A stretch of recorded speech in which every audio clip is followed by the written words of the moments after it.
What's going on, y'all? Welcome back to the channel. So we're getting all geared up for Plant Bamboo over in Okeechobee, Florida, hosted by Trucks Gone Wild this coming weekend. We got a little bit of wrenching I've had to do to the truck the past couple days, and I actually wasn't even going to do a video on any of this, but it ended up being kind of cool. So I figured I'd bring you all in the loop because it's pretty nifty. In the words of the mad scientist, I might have Zaccoed it a little bit. What does he mean when he says Zaccoing it? Basically, I went way over the top, excessively overboard, and mother freaking killed it. But what I'm working on basically is my brake system. I kind of touched on this a little bit in the truck tug video that I put up like last week. A couple events ago, I had my brakes go out in the mega truck. Actually, why don't we go ahead and make our way out to the mega truck? I can show you guys firsthand what the hell I'm talking about. That way you've got some visuals to go around what I'm explaining to you. And while I'm doing that, it's a good time as ever to go ahead and hit the like button at the bottom of the screen, hit the subscribe button down there in my channel name. That way you get notified when I upload any other videos, like more tech talk videos like the one you're watching right now, some truck tug war videos.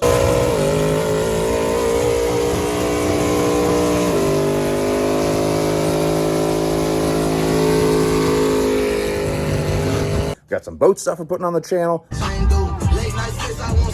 All kinds of super bitchin' stuff always hitting the channel, so make sure you hit that subscribe button so you can be part of the action yourselves. But now moving on, this is where the problem was occurring, right over here. Basically, what was happening is I was at Plant Bamboo Mud Bog a couple months ago. I was on my way back from going through one of the main mud holes, and on my way back to camp, I started hearing some grinding, some scraping coming from underneath the truck around like the undercarriage area. So it sounded like I had some kind of a problem going on, and sure enough, I did. What the problem was is these two calipers right here were throwing out their brake pads. They got brake pads right here, one on that side, one on the back side, and that squeezes on this, and that helps slow the truck down. Now again, on this truck, I've explained this in other videos, but I've got 4 brakes on this truck. I've got 2 right here, and then 1 on the front axle and 1 on the back axle. You can actually see them right there. That's one of them, and then I got the same deal on the front axle. So these 2 calipers, it was just these 2. It wasn't any issue with the axle, with the ones that are on the axles. These 2 were throwing their pads out. So I happened to look over here, and the pistons that are inside here that squeeze this shut, they were going right on the motherfucking rotor, which is not a good thing. Luckily, I noticed it like right away, and I didn't really cause any damage. But I pulled over to camp. A little bit of help from our good buddy JH Diesel and our buddy Josh Gilly with No Limit Diesel. They actually, between the 2 of them, helped me get a new set of pads into these calipers. I always carry extras with me just in case something like that was to happen, or in case I don't catch it when I'm on my way to a mud hole and my pads are like completely shot and I don't realize it until I'm already at the event. I can go ahead and swap them out while I'm at the event. So between the 2 of them, they helped me go ahead and swap out the pads, put new cotter keys in them. There are these cotter keys right here. They kind of secure the pad in place so that it won't slide inward or outward. We put new pads in it. Went mud bogging. It was about maybe an hour later. I'm on my way back to camp and I hear the same sort of grinding again. Pull over, put the truck in park, check it out. Again, my pads are freaking gone. So we didn't know what in the hell exactly was causing it. But to get me through so that I could still do some truck tug awards that night, we kind of MacGyvered some stuff together. We took a couple pieces of wood and actually shoved them into the brake caliper. So that way the pistons that squeeze on the brake caliper would just be pushing on that piece of wood and it wouldn't allow all my brake fluid to come out of the caliper. So it would kind of fool the brakes into thinking they're functioning when they're really not. So once the wood was inside the calipers, we just went on ahead and unbolted the calipers and just had them hanging up here on my subframe. So I had them just hanging right here with pieces of wood in them, so that whenever I hit the brakes, I'd still have the brake on the front axle and the brake on the rear axle. And so that was plenty to stop the truck. But then these calipers would just squeeze on this wood so that way it wouldn't cause any unbalance in the fluid. Well, that got me through for a little while, and then eventually one of our pieces of wood fell out. The piston pushed all the way shut on one of these calipers, which allowed a bunch of fluid to pass by and allowed all the fluid to come out of my brake system and me to have no brakes in the mega truck, which was mother freaking scary. When you're doing a truck tug of war and you're romping on the truck and then all of a sudden you hit the brake pedal and it's just not there. It just goes right to the floor, soft as can be. Yeah, talk about a butt pucker moment, especially because homeboy that was hooked to me was, I had just got done kind of yanking on him pretty good. And he was trying to put me in my place. So he went ahead and went hauling ass backwards or hauling ass forwards, yanking me backwards. And I had no way to stop the truck. Talk about freaky. So I basically had one of 2 options, either throw the truck in park and potentially destroy my transmission, or just let my truck go sailing right into the back of his. Well, I rolled the dice and threw it in park. It went, and oh God, it was scary. I had cold sweat nightmares for about a week from that. God, it's terrible. Luckily, I don't believe there was any damage to the transmission. I think it's good. I dodged a motherfucking bullet there. But truck came to a stop about a foot before hitting that guy's truck. And I had to be very careful putting the truck on and off the trailer, basically the way I had to drive the truck for the remainder of the event, and to put the truck on the trailer, I'd have to put it in drive. And then once I got to where I was going, I have to be driving very cautiously, throw the truck in neutral so it would come to a stop, and then put it in park. That way I wasn't jolting my transmission so much, and I was getting by the fact that I didn't have any brakes. So that's what I was dealing with in that event. So I came back and started trying to figure out why in the hell this thing kept throwing the pads out. I was stumped. So I called Mr. J.H. Diesel. Asked him if he had any ideas, because he had kind of seen when it was acting goofy too. He had a suggestion. His suggestion was perhaps this flange right here, it has a little bit of play to it just so that everything doesn't bind up. And he was thinking that perhaps maybe that had wore out, because when I take these calipers off of here, I could yank on the drive shaft up and down, and it had a little bit of slop to it. So he's thinking just from 5 years of it being a mega truck and this thing kind of having a little bit of play to it as it is, eventually that flange had worn out where the spline on spline goes to the output shaft of the transfer case. It was getting too much play to it, and that was allowing the pads to throw out. So I contacted SCS Gearbox, had them send me 2 new flanges. I got that one, and then I got an extra one. Went ahead and got them powder coated up and reinstalled it on the truck. Now, since then, I left the brakes hooked up the way they were before, just kind of put them back on, put the calipers back on, put fresh pads in them with fresh cotter keys. Went to the truck tugs, not last weekend, but the weekend before. Everything seemed to function just fine.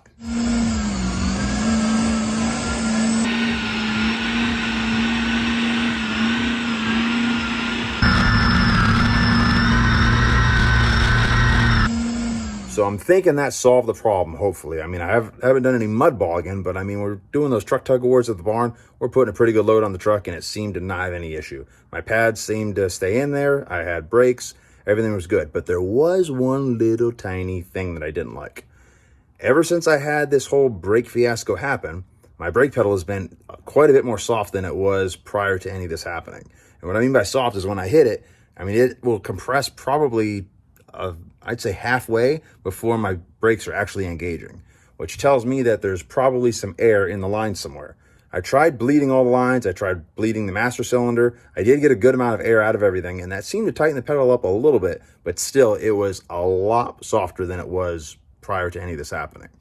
So after a little bit of conversation with our buddy Daryl from AutoWorks of Venice, the guy that helped me rig that super bitchin' compound turbo SoCal diesel Duramax, he's one of my go-tos. Daryl's one of my go-tos for just about anything mechanically related on this truck. Sorry, bro, but seemed to go to him for a lot of advice on this engine and how things work. So when I explained this whole situation to Mr. Daryl, he said, well, you probably still have some air in the system somewhere. He goes, what did you do? How exactly did you bleed the system? Went through the whole process, and he said, well, you still have that ABS module in the truck, don't you? I was like, yeah. He goes, well, it's probably got a bunch of air. And I said, well, it's unplugged and everything. I'm kind of like, I'm going through it, but it's not activating or anything. He said, yeah, but that's still a bunch of areas where air can be trapped. Now, what is an ABS module? Let's go back on over the welding bench and I will show you all. This right here is an ABS module. Now, what this is, this was mounted in the frame rail of the truck up until a couple days ago. And when the truck is factory, when it's not a big monster truck and it's factory set up, you've got 2 hard brake lines that come off your master cylinder up in your engine bay. They come over, they go right into here, and then one feeds 2 of these, and this one feeds these 2. One pair is for your front brakes, one pair is for your rear brakes. So that is basically what this does. Not only is it a splitter, but it also ABS anti-lock brake system. So its basic function is to keep your brakes from locking up to where you screech your tires and you go sliding and get a wreck. Now it accomplishes that by kind of balancing the fluid throughout the different brake calipers on the truck. You got all 4 corners of the truck. It kind of allows everything, if it seems like it's getting a little too tight in one spot, it'll kind of send it over there, and it kind of just tries to balance it as best it can to where you don't lock your brakes up. Well, when we made this thing a mega truck, we went ahead and left that ABS module in the truck, and there wasn't any real reason why we left it in there. We just figured it wasn't really hurting anything. I did go ahead and unplug it because the brakes that are on the mega truck now are way different than the factory brakes. So I didn't want this thing causing any unnecessary roughness. So I went ahead and had this plug unplugged, and it was just kind of sitting in the frame rail. Well, as you can see, it is now out of the truck. Reason for me pulling out of the truck, there's a couple reasons. I think when we were going through some water and some mud and whatnot, this thing would go get compacted with mud and water, and then it would cause that hot lead to go ahead and arc on my frame rail, which is never a good thing. So that was the reason why I went ahead and pulled this plug out. So went ahead and clipped all the wires, and then Mr. Darrell, back when we were rigging the motor, he had showed me a little technique where you actually fold it over like so, and then just put a piece of heat shrink over it that covers the entire thing, and then heat up the heat shrink. It closes up tight and makes it nice and sealed up so that you don't get any kind of water intrusion. And also I use the heat shrink that has glue in it. So that really helps secure this so that you don't get any kind of arcing or any kind of electrical issues. So I went ahead and did that with each of the individual wires that are on the truck side. So the ones that are in the frame rail, right on up over yonder, right up inside of here. I went ahead and folded up each individual wire, put a piece of heat shrink on it, heat shrunk it down. A couple of the thicker wires, especially the hot wire, I put 2 layers of heat shrink on it, heat shrunk it down, and then put them all nice and tight, and then wrapped it all up with some electrical tape, and then shoved it back into the loom. So now it's a little bit cleaner finish, and it's not a plug hanging out here no more. So that took care of that electrical plug. Well, I still had the ABS module sitting in the truck, and all of my brake lines were running through this ABS module. And I'm pretty sure that this ABS module was allowing a lot of air to be stuck inside the brake system, which was causing my brake pedal to be soft and my brakes not to work as efficiently as they probably could. So we went ahead and disconnected these 2 main lines that come off of the master cylinder. And then I disconnected each of the 4 brake lines, the hard brake lines that came off here. Now, originally, like I said, 2 of them went to the front of the truck, 2 of them went to the back of the truck. And we had actually left all those factory hard brake lines in the truck. And then I'll show you kind of how we had done it. So these are those factory lines. They are no longer in the truck. I had to cut a lot of them into smaller pieces to get them out of the frame rail and everything. But this is all the factory hard lines that were inside of the truck. And then basically what we had done originally is like, say, so you had 2 hard lines that ran down the frame rail and they popped out right here. Well, I had braided stainless steel brake lines that go to all the different brakes that I am now running on the truck. And I'd come to these 2 connections. So these 2 originally went to the rear axle of the truck when it was factory. I went ahead and got brake lines made that would thread onto those hard lines. And one of them went right down yonder to that brake caliper. The second line actually still came back here because it was originally going to the rear axle. And then I had a braided stainless steel line that would thread onto it and actually came right back down the frame rail. Kind of basically did like a big U. And then it came back on over to the brake that I have here on the transfer case on that side. Same thing for the front. So I had some hard lines. Originally, that ABS module was mounted inside the frame rail, like right here. Well, those hard lines would go all the way up the frame rail, and then they would go to the front axle of the truck. Well, I had one brake line that actually, again, did a U, would come all the way back onto over yonder, and then it would go right here onto this 4-link bar, and then back down to that brake caliper. The second hard line that came up to the front of the truck with the factory connections, because remember there's 2, the second one went on over, connected to a braided stainless steel line, went all the way down back the frame rail of the truck and onto the other side transfer case brake, right on over yonder. So as y'all can tell, I had a whole lot of lines running through the truck really unnecessarily. Plus I had this damn ABS module in there, so it was just a whole lot of nonsense that did not need to be in the truck. There's a whole lot of lines running everywhere, which is more potential for failure, more areas where things can break or get crushed.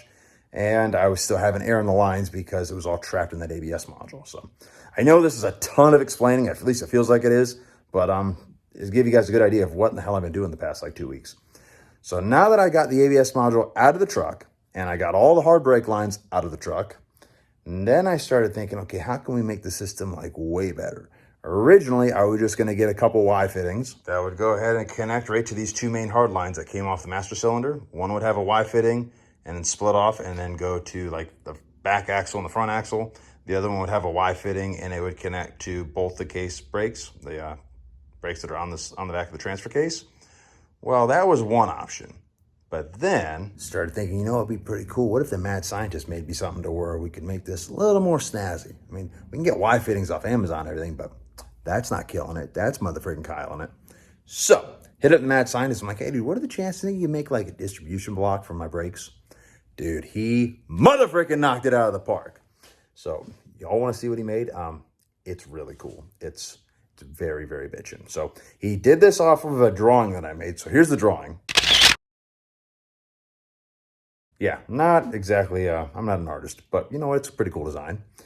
Well, I sent that to him, and a couple days later, look what we've got here. That is motherfucking right. And then, so I've already added the fittings. The fittings weren't all in it. It was just a block when he gave it to me. But this is going to be my new brake manifold. So what we've got going on here, remember those two hard lines that came off the master cylinder? Well, one's going to go in here and one's going to go in here. The one that's going in here is going to go to the brakes that are on the axles, so they can get just full blast of brake fluid and as much stopping power as we can send to them. Now this one, this is going to be the secondary line that comes off the master cylinder. That's going through this valve. Now what this is a proportioning valve. It's made by Willwood. It's pretty cheap. It's like 50 bucks, I think, maybe a little less than that, 30 bucks. But it's a proportioning valve. And basically you spin this knob and it limits the amount of fluid that can pass through this. And it's passing through. There's a Y in here, just like in my drawing. These two lower ones are going to go to the brakes that are on the transfer case. The reason for doing that, well, the brakes that are on that transfer case, you got to remember that's an aluminum transfer case, which is very robust, and obviously it's strong because it holds the drivetrain of the truck, basically sends all the power to the wheels. But you don't want to put any unnecessary load on that transfer case if you don't have to. So what we're going to do is back off the pressure quite a bit. I'm going to spin that knob in so it doesn't allow quite as much fluid to pass through. So I'll still be getting some braking power from those transfer case brakes, but majority of the braking power is going to go to the pinion brakes that are on the front and rear axle. Just a little background, most people that have mega trucks that I've seen, pretty much, I don't think I've maybe seen one other truck that is running 4 brake calipers like I am.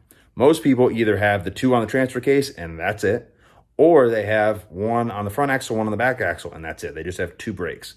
And in those instances, I've seen people hook it up all kinds of different ways. I'm sure they all have their own reasons why they hook it up the ways they do. Some people take those 2 hard lines that come off the master cylinder. One goes to one axle, one goes to the other. Some people take it to where one goes to one side of the transfer case, one goes to the other side of the transfer case. That's if they're running both on the case. I've seen people plug one of those master cylinder lines off. They just take one of them, just take the single line that they don't plug off, put a Y fitting on it, and then run both of those to their brakes. Now, there's a ton of different reasons why people route it the different ways that they do. As a rule of thumb, when your brakes are set up factory on your truck, you get about 60-70% of your stopping power on your front brakes, and then the remainder is on your rear brakes. So some people prefer using the rear brake feed. Some people prefer using the front brake feed. That's a tongue twister a little bit there. But everybody's got their own preference, and if you ask 5 different people how you should route it, you're going to get 5 completely different answers from what I've seen. So we're just doing it the way that I think makes the most sense. So that is with this super bitchin' brake fluid manifold. So I'm going to go ahead and have this one, like I said, route to the transfer case. We're going to back it off a bit because I don't want to put so much of a load on those transfer case brakes because they're bolted onto an aluminum case. It's still strong, but not as strong as the steel brackets that are on those freaking 5-ton centers of my axles. That's some really hardcore stuff. So we're going to put majority of stopping power on those axles. Jesus, that was a lot. Where I'm at now with the whole situation, let me show you, because I've done quite a bit of this before I decided I want to make a video on it because it's pretty interesting shit, right? I thought so too.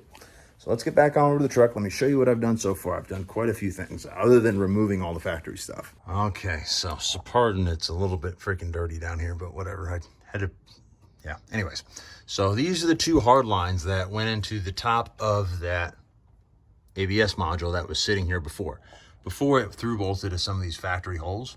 Well, I went ahead and took that ABS module out. Obviously, it's over on the welding table.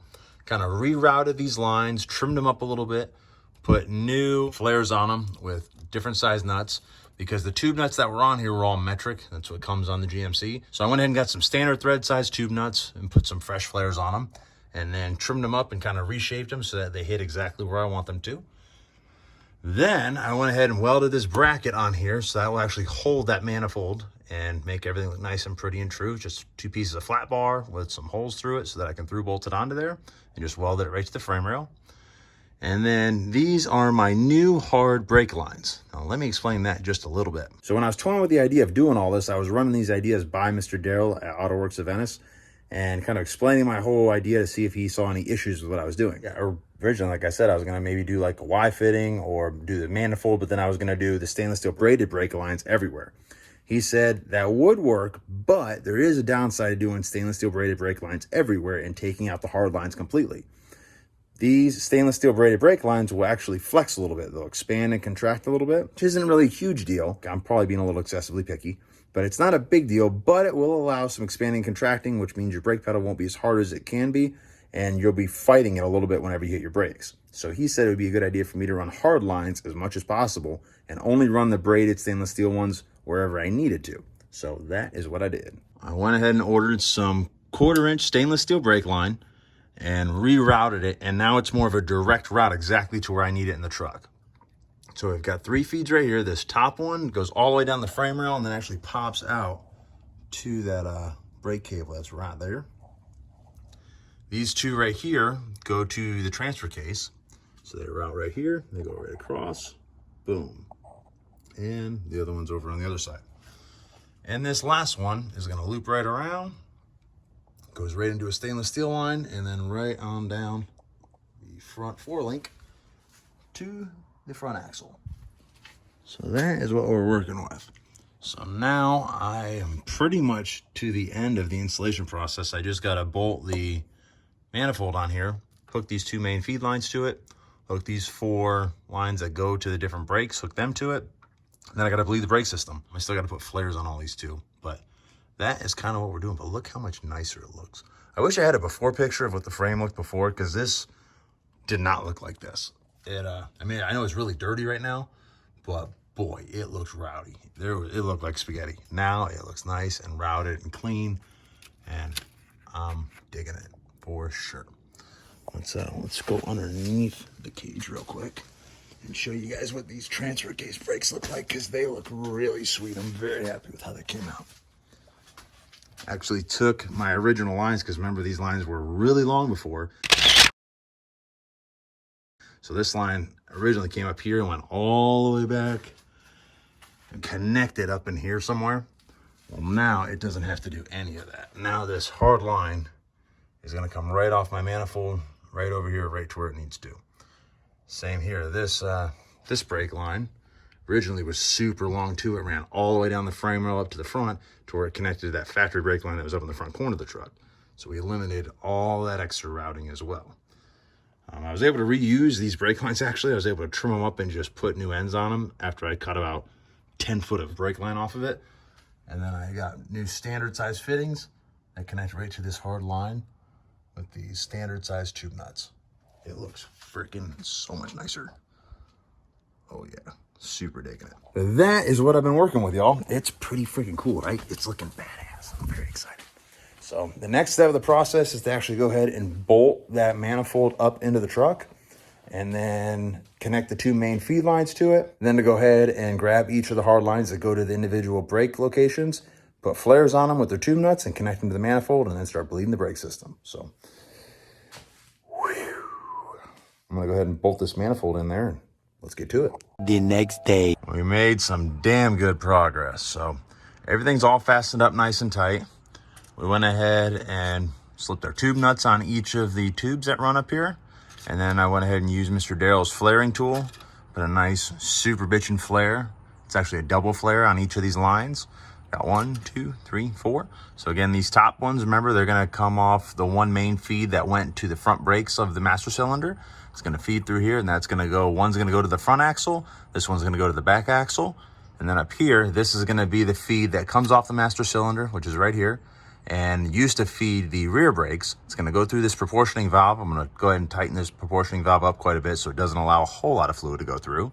But then these 2 lines are gonna connect onto here, and that's gonna feed both of the brakes that are on the transfer case. And again, the reason why I'm doing that is because even though this transfer case is super bitchin' from SCS Gearbox, having brakes attached to an aluminum body case, it works, but I mean, if we can avoid some potential hazards, might as well go ahead and do so.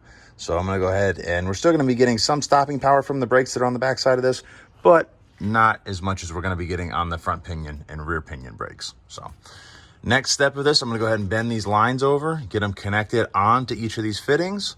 I'll get the main feed lines connected onto here, and then actually tighten the bolts that hold this distribution block on. And then it's a matter to start blading all the brakes. So let's get to it. All right, y'all. Well, that was kind of a lengthy process, and I didn't really time lapse it because bleeding the brakes, there's not really a whole lot to it. I'm gonna go through real quick and kind of explain to y'all what I did, but time lapsing it would have been a pain right in the butt because I was up and down the truck like 40 times to freaking get all this stuff bled out. But let me give you a little rundown of the whole brake bleeding process. Tongue twister there. Let me give you a little rundown of that, and then we'll kind of show you where we're at with everything's complete and dialed in, and it looks motherfucking good, and it functions even better. So now the brake bleeding process, what do I got to do to do that? I started out by gravity bleeding everything, and that is just by leaving the truck sit, cracking all the lines here and there, and letting fluid just kind of use gravity to work itself down from the master cylinder up in the engine bay, down to each of the individual brake calipers. Eventually you start getting, you're getting nothing but air at first, and eventually you start getting brake fluid, and then you just close the lines up. Now, those of you that are completely unfamiliar with this, what lines am I talking about? Let me show you. This particular caliper has only got one that you've got to crack open. It's this little tiny nipple right here. It's a 1/4-inch wrench. You put it right on that little hex head right there, little tiny one.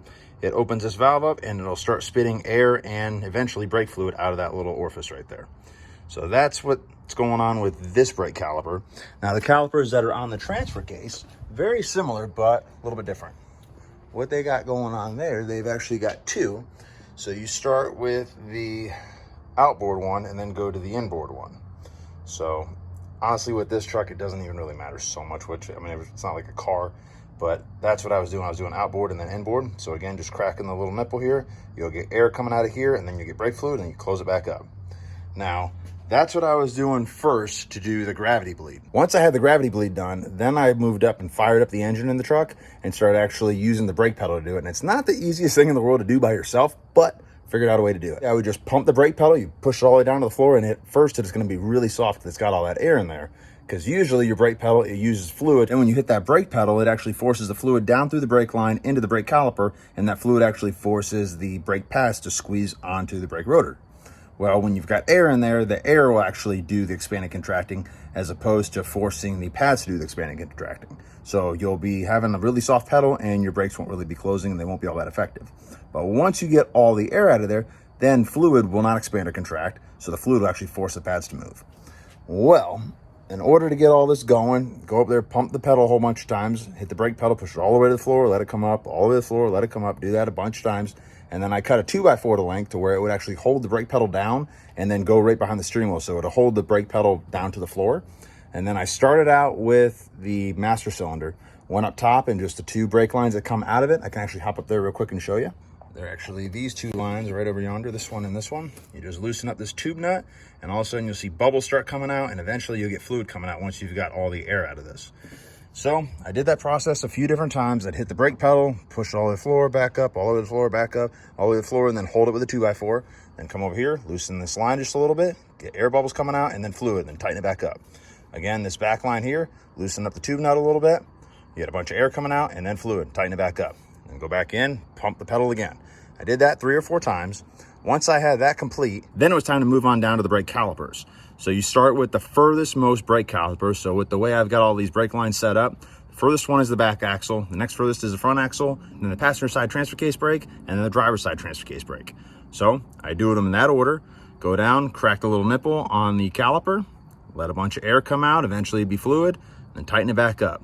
So I do like one caliper, and then I go up and pump the pedal up a few more times to get more fluid down in there. And you also want to make sure that you're checking your reservoir up here in the engine bay, because if it runs dry and you run all the fluid out of it, then you're letting air back in the system and you got to start all over again. So it's kind of tedious. It's not hard. It just takes some time. But I started with the back axle, got that one all bled out, moved to the front axle, that got all bled out, and then did both the transfer case brakes. And now, right about the time I hit when I started doing the last transfer case brake, the pedal started getting real solid. And once I got that last transfer case brake bled out, it was freaking rock solid. So now that pedal is way better than it was before I did all this. Back when I had the ABS module and everything still in the truck, that pedal was like probably 3 times as soft as it is now. Now it's got a little bit of give to it, but if I get a little skittish when I'm hitting a muddle and I lock them brakes a little too hard, it will send you through the damn windshield for sure. Which is good when some of you people with their freaking 4-wheelers and side-by-sides like to cut us mega truck guys off, particularly at RYC. Y'all know who you are. Freaking jump right in front of us and expect us to be able to see you. Well, we can't, so we got to lock up our brakes so we don't run you over. Well, I've got brakes so that hopefully I don't run no one over. But that is going to wrap up how I bled the brake system on the Killin It Mega Truck. So now let me give you one final little rundown of what all we have here, and then we'll wrap this video up. So up here in the engine bay, I didn't really do anything. These are still the factory lines and factory tube nuts that connected to the master cylinder. All this stuff is pretty much factory, other than my super bitchin' whirly custom fabrication master cylinder cover. Oh, look at that. Covers up the brake freaking reservoir. Oh, son, look at this. Whew. Oh, she's pretty. She's very pretty. But anyways, if y'all did want to cover like that, all you got to do is go to WhirleyCustomFabrications.com, and they got them for sale. You even get them freaking custom powder coated. They got a whole plethora of colors, or you can get even custom colors if you want for a little extra upcharge. But anyways, moving on. Down here is where we did quite a bit of work. So as I said earlier in the video, I went ahead and removed all of the factory hard lines that were in the Mega Truck. That's all factory GMC hard lines that were back when this thing was daily driving. Those lines were used. So those are all obviously out and laying here on the ground. And then we'll start from the back of the truck and work our way forward. I actually ended up reusing this brake line. It's the same brake line that was on the truck before. The only thing I did differently was added some super bitchin' new clamps from the Mad Scientist. So that way, these two lines before, they were just zip tied together and kind of hanging in the wind. They're no longer doing that. Now they're nice, tidy up and out of the way. Looks very, very cool. Love the way that came out. And then those lines come right on up over yonder. And put a little cushion clamp right here, attach it right to my rack for my coolers. And the self-centering cable, that still just routes up into the toolbox for the self-centering devices. And then that brake line is right up here. So it turns into hard line right there where that fitting is, and the hard line goes right in there. So it's got the little bend in it, and then it runs right down the frame rail up towards the front of the truck. So that's what we've got going on in the back. Now let's make our way to the midship point of the Killin It Mega Truck. Now here, I again reuse these brake lines that I originally had. This line originally ran up here, went down the frame rail, all the way up to the front of the truck where it connected to the factory hard line that was way up there in the corner. This line actually came up and ran to the back of the truck, and it was excessively longer than it is now. It ran to the back of the truck though, and connected to the factory hard line that was in the back corner of the truck back here. So we reused those lines, cut them a little shorter, put new fittings on them that are standard thread. They're not metric thread anymore. Shorten them up though, so now they're just little short runs. And then to connect them further to where they connect into the manifold and everything, there's a stainless steel 1/4 inch hard brake line. Put some bends in it, some clamps, ran it, goes right over to the frame rail, through some clamps up to the front of the truck, to our super bitchin' manifold that's up there. And again, as I said earlier in the video, it was actually a suggestion by Mr. Daryl from AutoWorks, because hardline does not have any expanding and contracting going on. It's hardline, it's solid. So when I hit that brake pedal, it's just moving fluid, that's it. The line's not gonna have any give to it. Now I did still incorporate a decent amount of stainless steel braided brake line to be able to reach the different areas where we need to get to the different calipers. But I did run hardline anywhere I could, because the more hardline I could run, the harder that brake pedal is gonna be, and the more sensitive my brakes will be, so that way I can really bring this thing to a stop if I ever need to. So now we're gonna continue forward to the front axle brake. That is actually a brand new brake line, because the one I had on there was a little bit too short to go where I wanted it to go. So this is all a brand new braided stainless steel brake line. Runs right up here through the clamps I actually already had. Right on over again to some hard stainless steel 1/4 inch brake line. Goes through some clamps, and then right into our manifold. So this is our distribution manifold. All those lines, they all come into here. So these two lines go to the front and rear axle, and they just basically pass straight through to a 1/4 inch NPT and go right to the factory hard line that used to go to the front brakes of the truck, so they get the majority of the brake power. These two lines come from the transfer case brakes. They come up, they go into an 1/8 inch NPT line to this nice wheelwood proportioning valve, and then that goes to the original hard line that went to the back brakes of the truck originally from the factory. So I just trimmed both those lines up, put new flares on them, put standard thread tube nuts on them, and then threaded it all together. And then to mount all this, welded on this little bracket over the weekend, and yeah, it threw bolts the manifold right onto it. Some people are probably gonna ask, what are these two for, these two holes? That's actually a design by the Mad Scientist. The reason why he did that is because when you had these two lines running in here, and then one line coming through here to make basically like a Y type configuration, well, there wasn't enough fluid passing through, in his opinion. He wanted to make sure it had plenty of flow. So these two holes come to like right here.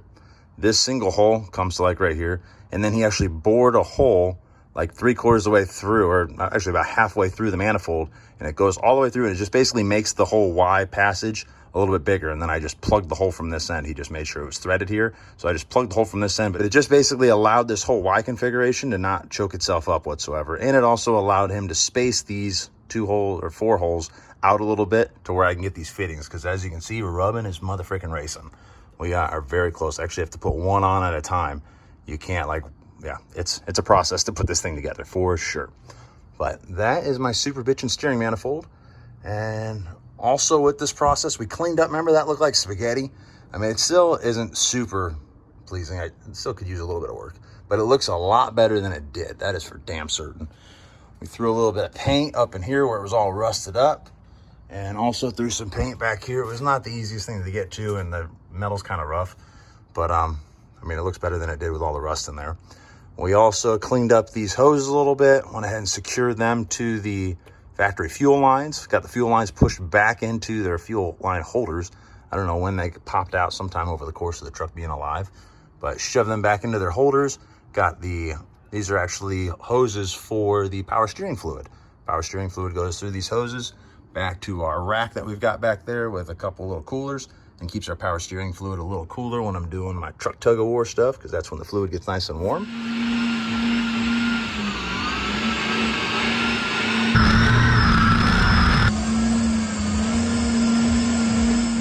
But once all that was cleaned up, then we got these wirings, got them a little better routed to where it's not all just like a piled up mess. It looks a little bit cleaner and simpler.